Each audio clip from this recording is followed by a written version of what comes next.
মধ্যবিত্ত পরিবারের ডিমই একমাত্র ভরসা। আজকে মাছ মাংস রান্না করব না, আজকে রান্না করব মাছের ডিম। মাছের ডিম দিয়ে আলু টমেটো দিয়ে মজার একটা ঝোল রান্না করব আর আর কুমড়া ভাজি করব। সাথে ছোট্ট একটা সারাদিনের ব্লগও আমি শেয়ার করব আপনাদের সঙ্গে।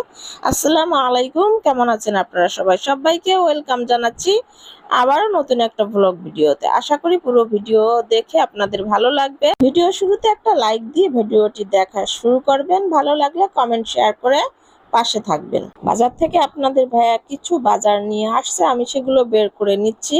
এখানে আছে রসুন, আলু, পেঁয়াজ আর হচ্ছে সাথে ঢ্যাঁড়স নিয়ে আসছিল আর হচ্ছে ডিমগুলো আমি বের করে নিচ্ছি। মধ্যবিত্ত পরিবারের একমাত্র ভরসাই ছিল ডিম, আর সে ডিমও এখন ভরসার বাইরে চলে গেছে, কারণ ডিমের দামও যেমন বেড়েছে, মধ্যবিত্তদের ডিমও কিনে খেতে এখন কষ্ট হচ্ছে। আলবিকে স্কুল থেকে নিয়ে আসার সময় প্রয়োজনীয় কিছু জিনিস আমি নিয়ে আসছিলাম। আলবির কিছু খাবারও এখানে আছে, এগুলো আমি বের করে নিচ্ছি। আর স্কুল থেকে আসার পরে আবারও কাজে ব্যস্ত হয়ে পড়ি। দুপুরের রান্নাটা সকালেই করে বাসা থেকে বের হই। তারপর দুপুরের খাওয়া দাওয়া সব শেষ করে রেস্ট নেওয়ার পরে রাতের রান্না করব। কুমড়ো কেটে নিয়েছিলাম, এত সুন্দর ছিল কুমড়োটা, দেশি কুমড়ো, অনেক মিষ্টি ছিল। তো কুমড়ো ভাজি করব। কুমড়ো দিয়ে ঝোল রান্না করার জন্য ইলিশ অথবা চিংড়ি মাছ না হলে আমি কুমড়ো রান্না করি না। আর ম্যাচিং যে কোনো তরকারি না হলে আমার ভালোই লাগে না। কুমড়োটা এত সুন্দর ছিল যে বিচিগুলো আমি রেখে দিয়েছি, কারণ ছাদের বাগানে কিছু বিচি লাগাবো আর হচ্ছে কিছু গ্রামে যাওয়ার সময় নিয়ে যাব। মাছের ডিম দিয়ে আজকে হচ্ছে আমি সুন্দর মজার একটা ঝোল রান্না করব। আজকে আর মাছ খেতে ইচ্ছে করছে না, তো ভাবলাম মাছের ডিম যেহেতু আছে, মাছের ডিম দিয়ে মজার একটা ঝোল রান্না করে নিব।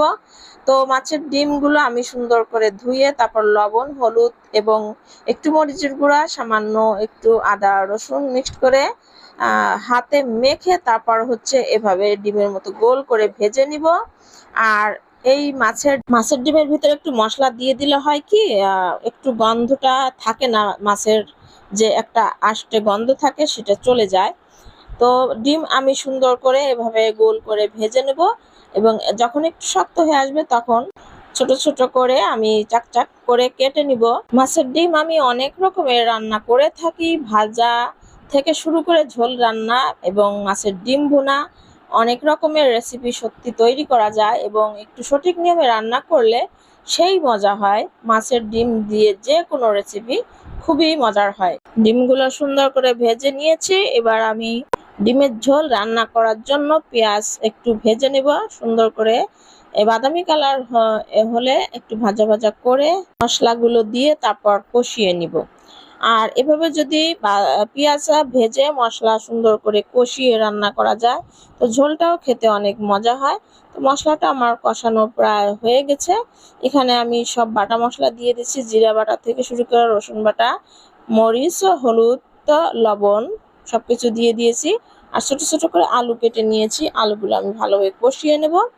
আর রান্নার সাথে সাথে যদি আলু ও মশলার সাথে কষানো হয় তো সত্যি খুবই মজার হয়। আর এদিকে আমি কুমড়ো ভাজি করব, তার জন্য আমি পেঁয়াজ রসুন একটু ভাজা ভাজা করে নিচ্ছি। এটা আমি প্রেসার কুকারে দিয়ে দেবো যাতে খুব তাড়াতাড়ি হয়ে যায়। কুমড়াগুলো সুন্দর করে ধুয়ে রেখেছি। তো আমি পেঁয়াজ এবং রসুন যখন ভাজা ভাজা করা হয়ে যাবে তখন সে পর্যায়ে আমি কুমড়াগুলো দিয়ে দেব। আর এদিক দিয়ে আলু আমার কষানো হয়ে গেছে। আলু যখন কষানো হয়ে যাবে তখন আমি ডিমগুলো সুন্দর করে দিয়ে দেবো, কারণ ডিমগুলোর মধ্যেও যাতে মশলা ঢুকে যায়, এজন্য আলুর সাথেও আমি ডিমগুলো কষিয়ে নেব। কষানো শেষ করে তারপর হচ্ছে টমেটো দিয়ে দেব। আর টমেটো দিলে ঝোলটার কালারও সুন্দর হবে, খেতেও অনেক মজার হবে। আর টমেটো আরেকটু নাড়াচাড়া করে একটু কষিয়ে নেব অল্প সময়ের জন্য, তারপর হচ্ছে ঝোলের পানি। আর এদিক দিয়ে প্রেসার কুকারে আমি কুমড়া ভাজি করব, তার জন্য একটু হলুদ দিয়ে দিচ্ছি, কাঁচামরিচ দিয়ে দিয়েছি। আর সবগুলো কুমড়ো একসাথে দিয়ে একটু নাড়াচাড়া করে তারপর হচ্ছে কয়েকটা সিসি দিয়ে আমি নামিয়ে নেব। কুমড়ো ভাজি এদিকে হতে থাক, আর ওদিক দিয়ে আমি ঝোলের পানি দিয়ে দিয়েছি, বলকও চলে আসছে। সে পর্যায়ে আমি একটা মশলা করে রেখেছিলাম, সেটা হচ্ছে ফোড়নের মশলা।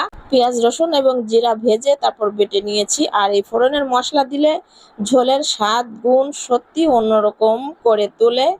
আর আমাদের এলাকায় বলতে আমাদের জেলাতে এই ফোড়নের মশলা খুব বিখ্যাত, আমরা ঝোলের মধ্যে এই মশলাটা খেয়ে থাকি। তো ঝোল রান্না করা হয়ে গেছে, আমি এই পর্যায়ে ঝোলটা আমি অন্য পাতিলে নামিয়ে নেব। আর রান্না করার পরে এভাবে পাতিলে আমি নামিয়ে নেই, তারপর হয় কি কড়াইটাও সুন্দর করে পরিষ্কার করে রেখে দেওয়া যায় আর কি। কুমড়ো ভাজি করাও হয়ে গেছে, আমি একটা স্টিলের বাটিতে নামিয়ে নিয়েছি। সবাইকে অনেক অনেক ধন্যবাদ আমার ভিডিও দেখার জন্য। আবার চলে আসবো নতুন কোনো ভ্লগ ভিডিও নিয়ে। সে পর্যন্ত আপনারা ভালো থাকবেন, সুস্থ থাকবেন। আল্লাহ হাফেজ। আসসালামু আলাইকুম।